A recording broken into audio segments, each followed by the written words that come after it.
성수동 곳곳에 보이는 포크레인, 흩날리는 먼지와 찢어질 듯한 공사 소음에 울상인 상인들, 성수동 곳곳의 공사 현장으로 시름이 깊다는 한 상인의 제보가 들어와 출동했다.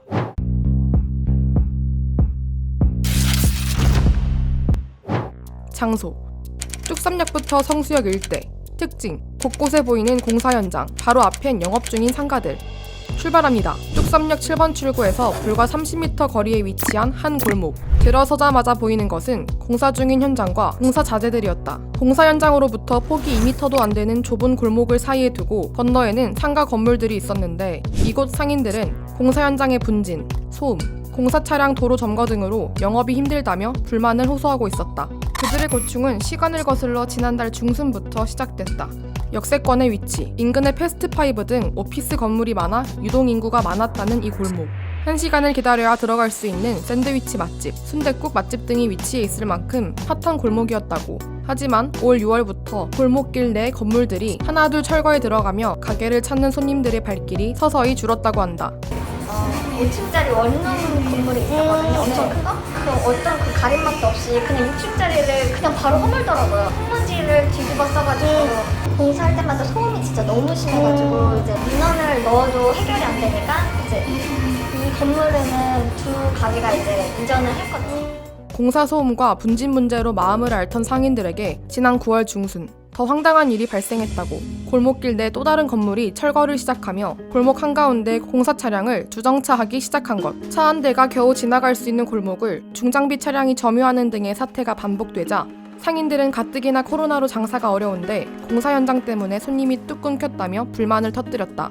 손님이 어떻게 들어오겠어요? 화가 나서 이제 경찰 신고를 했죠. 제가 영업방해로 신고하겠다고 했더니 이쪽으로는 못 들어와도 이쪽으로는 들어올 수 있기 때문에 영업방해로 신고를 못 한다는 거예요. 경찰분께서 이런 동네 재개발 너무 많아서 이런 경우 많다고. 근데 더 큰 문제는 다음 달에 여기 공업사 있잖아요.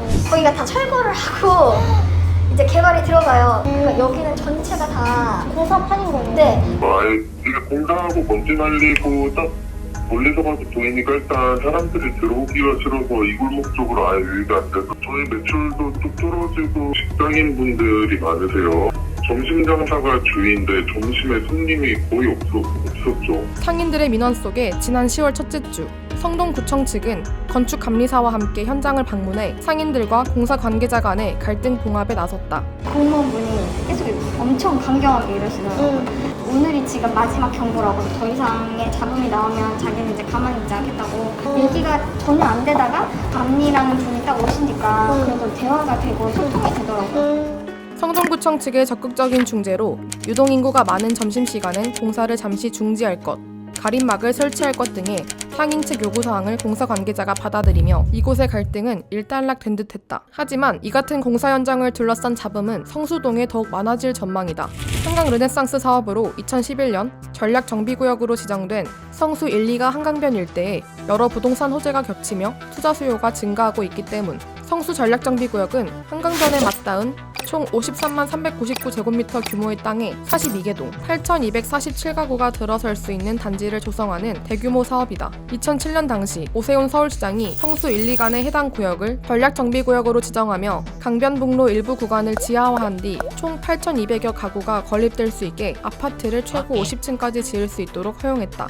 하지만 이 같은 사업 지정에도 불구하고 성수동의 재개발 사업은 지난해까지 지지부진했다. 후임이었던 고 박원순 서울시장이 2014년 2030 서울 플랜을 통해 제3종 일반 주거지역 내 아파트 높이를 최고 35층으로 제한하며 사업에 제동이 걸렸기 때문 3종 일반 주거지역에 위치한 성수 전략정비구역은 건축 가능한 아파트 층수가 35층으로 막히며 일반 분양 물량을 늘리기 어려워 사업성이 악화됐다.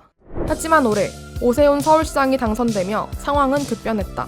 오 시장은 2025년까지 24만 호의 주택 공급을 본격화하기 위해 재개발 활성화를 위한 6대 규제 완화 방안을 발표하는 등 재개발 재건축 문턱을 대폭 낮췄다. 상황이 이렇게 되자 성수 전략 정비구역 일대는 오 시장이 35층 규제를 완화하고 과거 자신의 대표 개발 사업이었던 이곳의 개발을 다시 추진할 것이라는 기대감에 들썩이기 시작했다. 기대감 속에 성수 전략정비구역의 1지구부터 4지구는 모두 건축 심의 단계에 돌입했다. 업계에서는 내년 중으로 1, 2, 3, 4지구 모두 재개발의 8부 능선으로 꼽히는 사업 시행 인가 절차를 밟게 될 수 있을지도 모른다는 전망을 조심스럽게 내놓고 있다. 호재는 또 있다. 서울시와 성동구가 성수역 일대에 추진하고 있는 성수 IT산업개발진흥지구를 기존 계획보다 대폭 확대하는 방안을 모색하고 있다는 소식이 들려온 것. IT진흥지구로 지정된다면 해당 지구의 용적률은 최대 560%, 높이는 최고 84에서 120m까지로 규제가 완화돼 고밀 개발이 가능해진다. IT진흥지구의 면적이 확대된다면 앞서 언급한 성수 전략정비구역과 지리적으로 맞닿게 돼 개발 시너지는 더욱 커질 전망이다. 그야말로 뚝섬역부터 성수역까지 성수동 대부분의 지역이 부동산 호재의 용광로가 되는 셈. 지금도 지식성 센터들 많이 올라갔거든요. 성수 전략정비구역 외로는 사실 개발되기 쉽지 않았는데 개발에서도 서로 시너지가 형성되고 여러 호재로 성수동 일대는 강북의 신흥구촌으로 거듭날 수 있다는 기대감과 함께 개발 훈풍이 불고 있다. 실제로 성동구청에 따르면 올해 9월 기준 성동구에서 진행하고 있는 공사 127건 중 절반 이상인 70건이 성수동에서 이뤄지고 있다. 올해 2월 50건에 비하면 약 40%가 늘어난 수치다. 문제는 성수동에 불어닥친 개발 붐의 피해가 거주민과 상인들에게 고스란히 전달될 수 있다는 점이다. 이를 사전에 예방할 수 있는 제도 혹은 법령이 필요해 보이는데 전문가의 의견을 물어봤다. 장기적으로 봤을 때 건폐율을 최대한 낮춰야 돼요. 지금 이제 건폐율이 상업지역 같은 경우 90%, 일반 주거지역 같은 경우 60% 이렇게 되잖아요. 그죠? 이걸 20-30%로 낮추고 건폐율을 낮춘 공간을 기부 체납을 받아서 도시공원이나 도로용지로 제공하는 이런 형태로 가져와야 되는데 단순히 용적률만 높여주게 되면 서울시의 어떤 난개발이라든지 그다음에 이제 주차난도 있고 서울의 새로운 랜드마크로 변모하기 위해 몸부림치고 있는 성수동. 앞으로도 투자 수요는 꾸준히 몰릴 것으로 보이는데 장밋빛 청사진을 그리는 것도 좋지만 증가할 공사 현장들로 기존의 성수동 상인들과 주민들이 입을 피해를 최소화할 수 있는 사전 대책을 지자체 측에서 꼼꼼히 마련해야 할 것으로 보인다. 오늘의 콘텐츠를 재밌게 보셨다면 좋아요와 구독 부탁드린다. 집슐랭 흥신소팀은 구독자들의 의뢰가 있는 곳이라면 어디든지 달려갈 예정이다. 그럼 이만.